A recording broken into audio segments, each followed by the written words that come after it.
Welcome back to another video. My name is Aaron and I help people expand their consciousness. Now in this video, I want to show you 3 common mistakes people make with using visualization and understanding how we can make visualization a so much more powerful process. Now for me, I've used visualization for years. I've used it mainly to change the self-image I have about who I am, and I found that by viewing myself in a new way, by starting to identify as a new person, it's completely changed the kind of experiences that I have.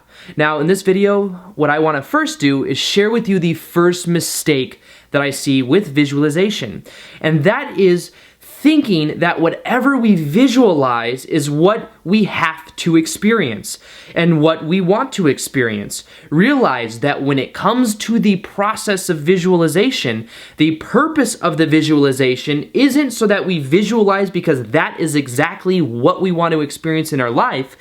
The more powerful way to go about it is to have a visualization for what we prefer to experience, to see that in our mind, to feel it into our body, and to realize that the sensation that we feel, that what we're feeling is the state of being that we prefer, is the way that we're actually going to become that which we want to visualize. So this is why whereas people will visualize certain events, instead of visualizing those events that you want to happen, visualize yourself being that which you want to be, and realize that the sensation that you feel inside of your body while you do it is the actual point of the process itself. So instead of it being the visualization, it's the sensation behind the visualization. Now, why is this so important? Well, realize that you don't always get in life that which you want, but you always get a reflection of who you are being. Now, in life, like attracts like. So if you are being the kind of person that is abundant, that's seeing yourself in a certain way, that's feeling the sensation of what you want, you are more likely to attract situations and events to you that mirror that state of being. So if you can visualize yourself winning that award that you want, if you visualize yourself doing what you want to do for a living, realize that as you feel the sensation of that freedom, as you feel that sensation of that authenticity of you being yourself, you're more likely to then anchor in and bring those experiences into your life, because since like attracts like, you are attracting that like similar state of being to those things that reflect that change that you've made within yourself.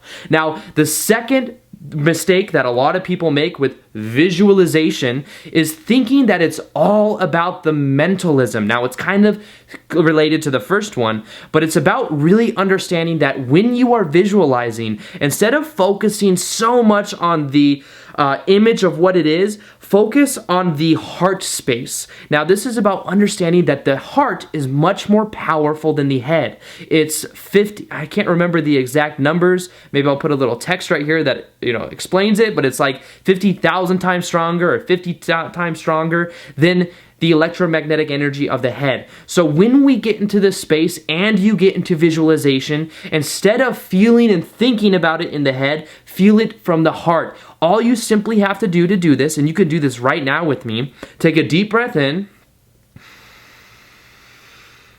And now as you breathe out, just bring the sensation into your hands. And then as you do that, bring the sensation into your arms and then into your chest. Now, as you feel into your heart space, realize that you can feel the sensation of whatever you want to experience. And that as you feel into that sensation, you are making that become more a part of you. It is then bypassing the logical part of how things might happen, and it's getting straight to the heart. Understand that the head is dualistic. The head has a left brain and a right brain, and sometimes those, unless they're coherent, will kind of go back and forth. When you get to the heart, you get to a more unified field. You get to a less dualistic nature and more into a deeper level of who you are.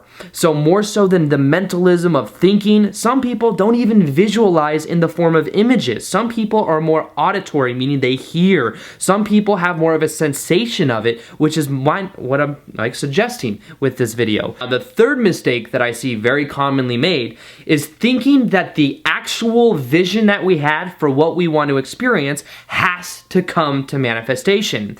Now realize that we are using that visualization as a tool to get us to feel the sensation of what it would be like to have and do what we visualize. But realize that what's more powerful than having an attachment to how it has to happen is having a general expectancy to a reflection of change that you desire.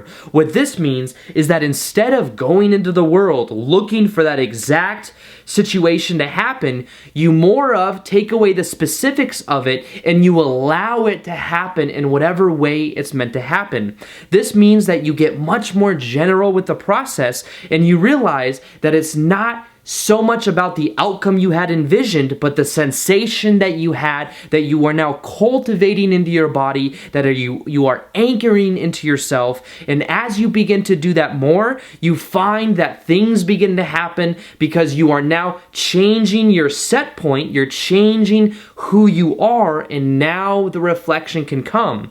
So this is why it's so powerful to not look outside of ourselves and need it to be a certain special way, realizing that we can trust the process. Trust that since we've changed the internal state of who we are and how we are being, we will then see, we have an expectancy that there will be some type of change, that we hold that frame. We just simply know the change is there and we act in accordance to that. So realize that more powerful than thinking about what we want, than seeing the outcomes of what we want, which can be powerful, is becoming that which we want to experience, is seeing ourselves do those type of things, realizing and choosing that that just is who we are now, and going out into the world in that state of being. It's more about the state of being than it is about what we visualize and the images we see, and knowing this gives us the ability to feel the sensations right now in this moment.